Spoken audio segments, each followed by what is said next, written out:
In your opinion, what teams have had really good transfer windows in your view? Good transfer windows. Shit, good question. Good transfer windows, you'd have to say City have had a good transfer window, in my opinion. I think Arsenal have had a good transfer window. Declan Rice, significant upgrade. Very unlucky with the Timber situation, but I'm not going to tax them for that. I think I don't want to say it, and I really don't want to say it, but that club in blue in London had a good transfer window as well. I think Liverpool and Man United probably had the most underwhelming transfer windows. Nottingham Forest have once again went with the same approach, which is quite surprising. They kind of signed a whole shitload of players maybe towards the end. Like they kind of just went to sign players and players. But this time there's a bit more quality in there with the likes of Sangare, etc. I think Tottenham Hotspur, 50-50 iffy as per usual, but they lost Harry Kane, so it was never going to be a great window.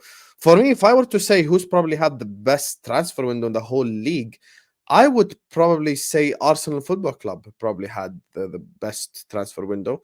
And in second place is Manchester City, just because I think Rice, significant upgrade in my opinion.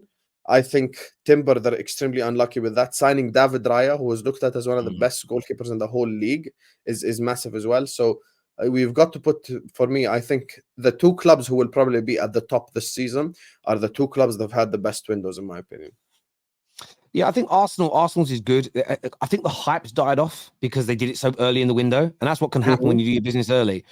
City's is tremendous, tremendously good. Out of all the other top six teams, I think Chelsea's been excellent, but they've added no experience, so there's a question mark there. Man United have added some good players, but in positions where we need to improve, we haven't added experience, for instance, up front. So there's a question mark there. Liverpool, I think Gravenberch is excellent. I like the look of Slobosly. I think McAllister's good, but he didn't buy, in my opinion, the profile of DM you needed. No new centre-backs, no cover at right back.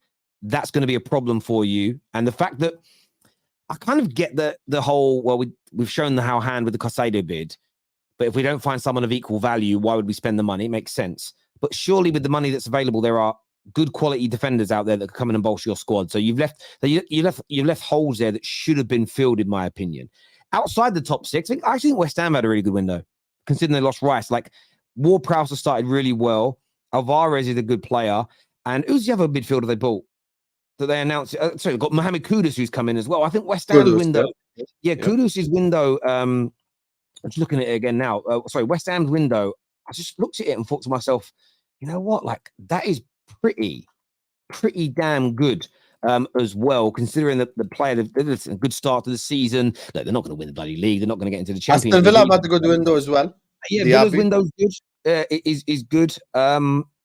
Yeah, I'm just waiting for this to load now. Who else they get? Yeah, so they got Kudus, they got Alvarez, they got Prowse. It's like Mavropanos as well. I'm intrigued to see how that one goes for them. I'm gutted they didn't get Maguire. I would have put West Ham top if they'd have signed McTominay or Maguire. Look at you. You just said that shamelessly as well. How shameless are you?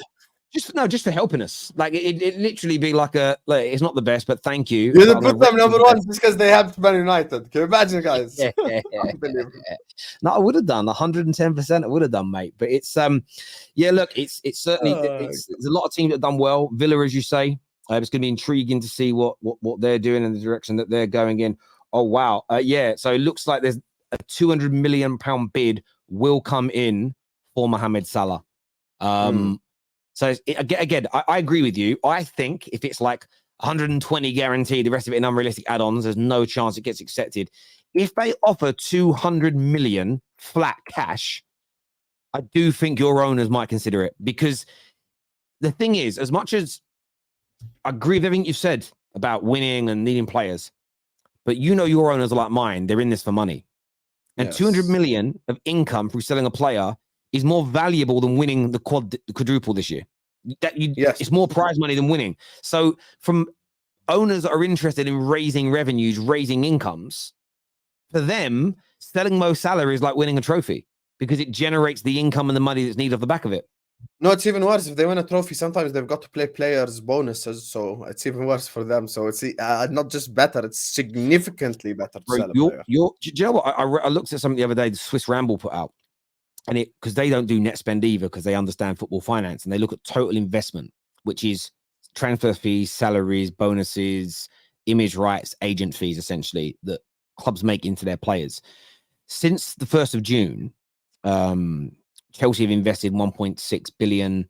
Man City's is just under a billion. Man United and Arsenal are next, around sort of 750 million, respectively.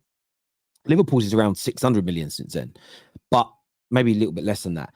But I then looked at the link, and it shows since Pep's been at City, you guys have actually only spent 40 million less than City in terms of total investment into your squad. In terms of, and a big part of it for you guys is that the bonuses you pay when you win are astronomical. They can take you sometimes from being the 5th or 6th highest wage bill club to being number 1 by a country mile because they get paid so much when they win. So you're absolutely right. You win and get 180 million in prize money and new sponsorship money. But then if you've got to pay an extra 70, 80 million out in wages, the owners are losing more money, and they don't want the cash per se, but they want the business and the income to grow and be more profitable. So it raises the overall value because one day they'll sell it for and the more money that comes in. So yeah, that's why I say. But we won the Champions League or the Premier League in the quadruple season, we'd have been at a net profit, a net loss. Sorry, like in the profit margins, we would have been in the negative because of the bonuses. So this is the thing. Like this is something significant for us. But look, here's the thing. What you're saying is real. I understand. I know my owners. I know what FSG are like. As you said, they're in it for the money. 200 million, etc. You know, they'll probably be tempted. I think Salah stays this summer. I think he's probably going to have a chance to move again and again and again. Multiple different times he's going to have chances to move. So, look, I think he'll probably end up at Saudi Arabia at some point in time. I just don't necessarily think it's this summer. And from Liverpool's perspective, after the transfer window closes, they should just reject. They should reject all bids because it's just like, okay, but where can I replace him? I think he stays, man. I think he stays. Yeah. You don't bid 200 million unless the player. Listen, the player is interested. So this has already been, again, the media that broke the news it was coming have all said he's agreed in principle the personal terms, but what they've also said is he won't force the move.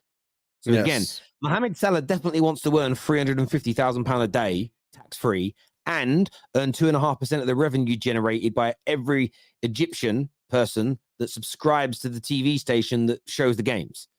He is going to earn probably anywhere between 500 million to 700 million pounds through this deal. That's not just wealthy. That is beyond normal wealth for footballers. And Mo Salah will give, in my opinion, most of that away in the charity work he does. Imagine what he could do for his country, the villages and the towns that need that investment. He already does a lot. Imagine what you could do with 500 million compared to 10 million. So Mo Salah will want this deal.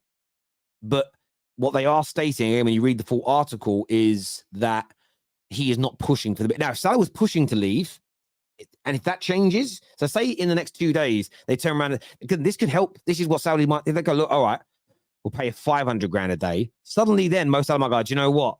I'm pushing now, but that will change it. But there's no sign of it right now. So reports Saudi have increased their bid to 175. Yeah, I'm seeing 175. I'm seeing 200. They're going to keep increasing it.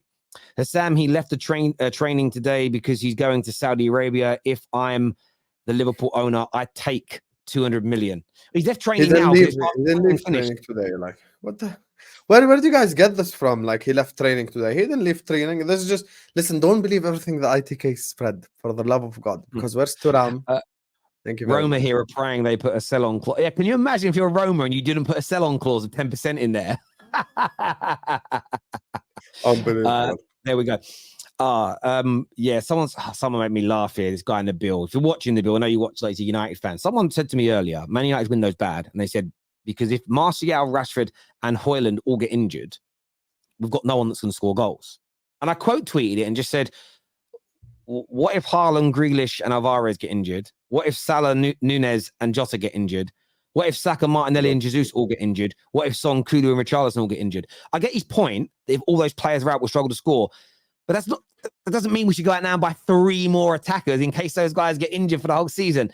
And Nabil screenshotted it, says, I've just showed this picture just in case you bitch about Man United not having depth, or when you say we didn't have a good transfer window. That isn't the challenge, you moron, Nabil.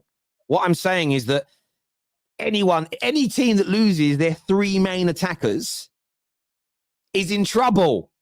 you bell end. Nabil is sometimes the biggest bozo I've seen my whole. Like, he's either smart or just dumb. Like, there is no in the middle with Nabil. You know this Nabil, like, here's the thing. This is the same as when in Liverpool, because everyone hates Liverpool, we know this. But 2020, 2021, when we had like 4 center backs out, after people left, like they just sat back and went like, you know what, we understand why they're not winning the league. Like, it makes sense because there's 4 center backs out. If a club has an injury crisis where like an entire position is gone or an entire area, the whole pitch is gone, then you can't really expect, because even if you look at it from City's perspective, City probably have the strongest depth in the whole league.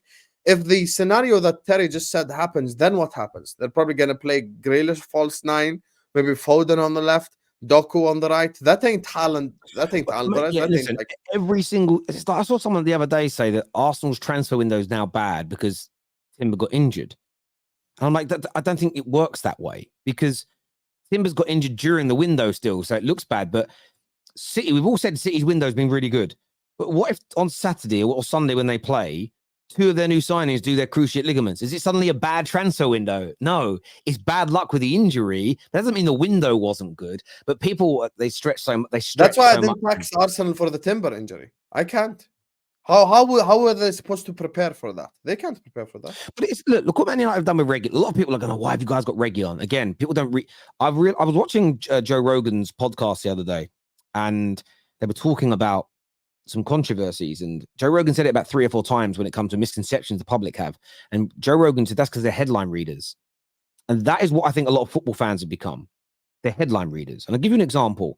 2 weeks ago, Santi said that Man United and Liverpool are activating their interest again in Gravenberch. And he said in his article that the player at the moment prefers a move to Man United. So I did like what I always do. I shared the news in terms of both clubs are looking, This is what he currently prepares. And I quoted Santi. Santi's very credible. People were commenting on the post saying, Santi hasn't tweeted it. So what? Santi didn't tweet that. You're lying. You're making it up.